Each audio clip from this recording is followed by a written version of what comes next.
से होती है और अंदर जो कचरा भरा हुआ है उसकी शुद्धि कैसे होगी। अंदर जो कचरा है उसकी शुद्धि कैसे हो, वहां कौन सा साबन पहुंचेगा। भाई चमड़ी से तो साबन लगा लिया, अब अंदर कौन सा साबन प्रवेश करेगा। तो अंदर जो है बताया हुआ है कि राम नाम, भगवान कृष्ण का कीर्तन, श्री राधे, भगवान का भजन करते रहना चाहिए जिससे अंदर की शुद्धि रहती है। तो सर्वप्रथम थोड़ा सा भगवान का कीर्तन करेंगे। जय श्री कृष्ण सभी बोलेंगे हरे मुरारी, हे नाथ नारायण वासुदेव, हरे मुरारी, हे नाथ नारायण वासुदेव, कृष्ण गोविंद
बिहारी लाल की जय।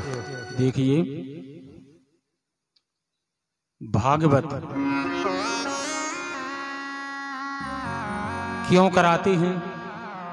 आज पूरे दिन सब लोग भूखे मरे, कलश रख करके और पूरे नगर में घूमे, इससे क्या मिलता है। लोगों को लगता है भाई क्यों करें, इसके करने से क्या मिलेगा। प्रिय भक्तों, भागवत में वर्णन है, आप वृंदावन जाते हैं बिहारी जी के दर्शन करने के लिए, और आज बिहारी जी चलकर के तुम्हारे ग्राम चर्राई में आए हैं।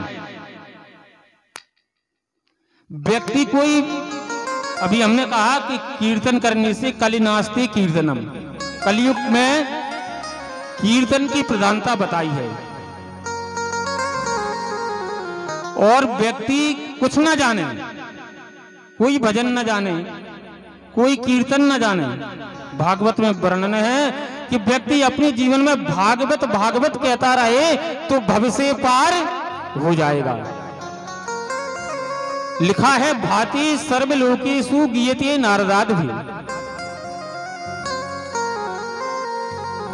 माने जब व्यक्ति भा शब्द निकलता है तो भाके कहेते भाग्य उदय होते जीवन के, और गाके कहेते गरूर मिट जाते हैं, और बाके कहेते वाणी पवित्र होत, ताके कहे नर भवसागर तर जाते हैं। जय हो। इसलिए भागवत में 4 दशा।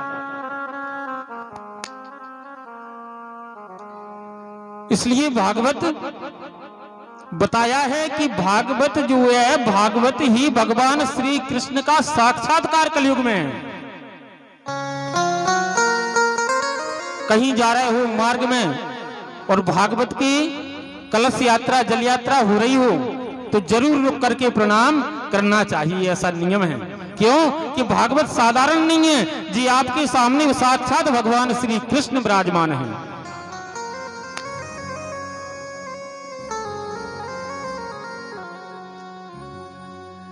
व्यक्ति भूला रहता है। व्यक्ति जब मंदिर में जाता है दर्शन करने के लिए तो क्या करता है मंदिर में, समझ लेना कल से जो है ये बातें समझाने को नहीं मिलेंगी।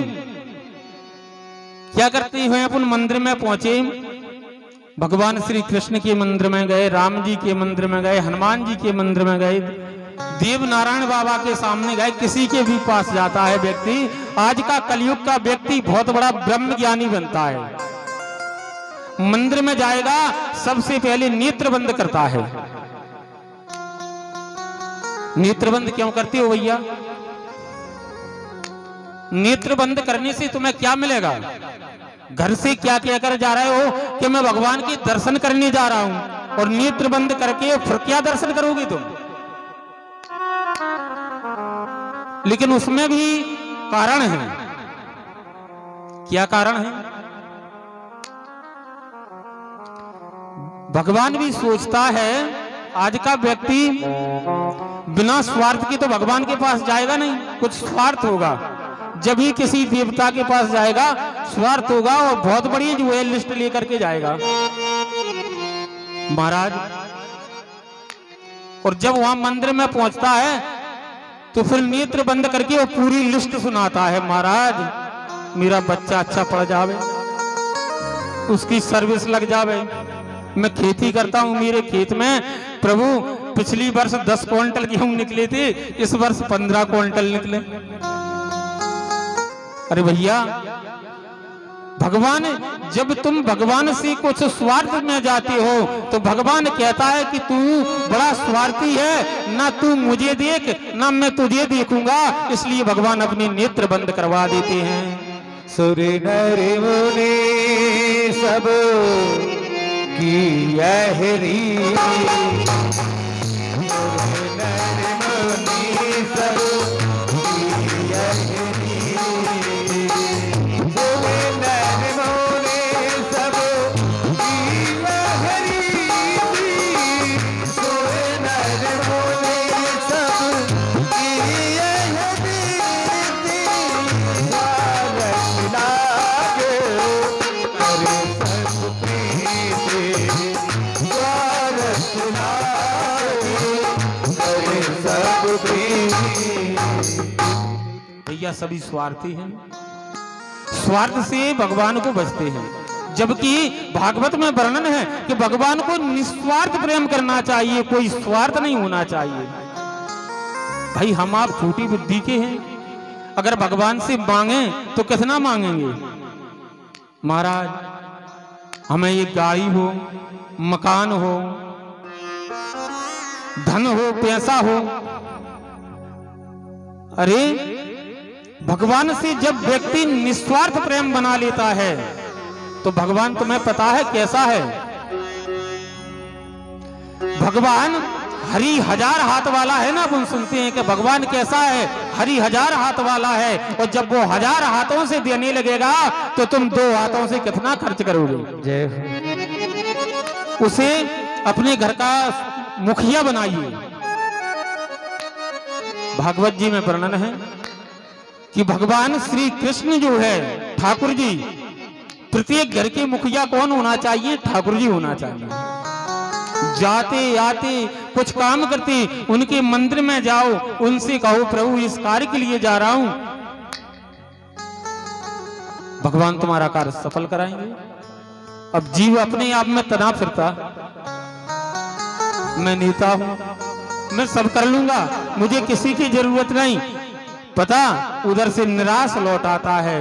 और जिस घर में ठाकुर जी होते हैं, व्यक्ति उन ठाकुर जी से मिलकर के जाता है तो ठाकुर जी तुम्हारे साथ जाते हैं, तुम्हारा कहीं अमंगल नहीं हो सकता है। आज के जमाने में जीव घर से निकलता है, पता नहीं रहता क्या होगा, लेकिन जब ठाकुर जी से मिलकर के जाता है तो ठाकुर जी भी चिंतित रहते हैं कि मेरे घर का एक सदस्य बाहर गया है, अभी तक वापस नहीं आया है, तो ठाकुर जी भी उसका इंतजार करते हैं। लेकिन जीव का भी कर्तव्य है, जब घर पे आवे हाथ पैर धो करके सबसे पहले ठाकुर जी के पास जावे।